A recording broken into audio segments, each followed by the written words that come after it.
Summary of element No. 2 NBOSH IG1. This element has dealt with OHSMSs and health and safety policies.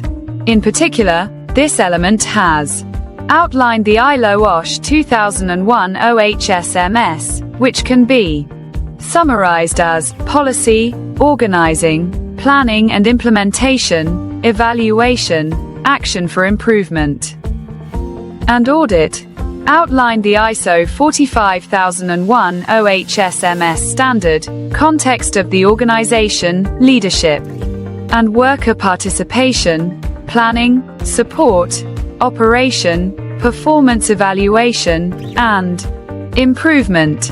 Identified the health and safety policy of an organization as an important document, which sets out what the organization's aims are with regard to health and safety, who is responsible for achieving those aims, and how those aims are to be achieved. Explained that the policy is usually presented in three parts: the general statement of intent, the organization section, and the arrangement section.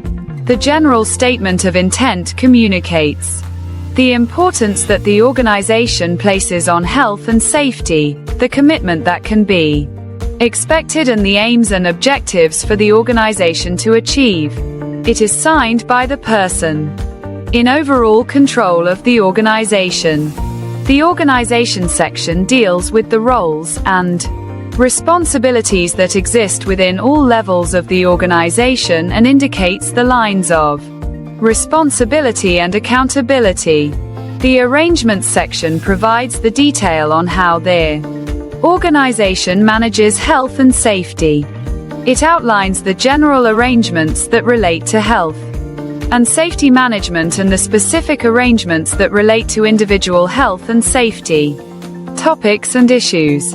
Noted that health and safety policies have to be reviewed in order to stay current and relevant, and that reviews might be carried out periodically.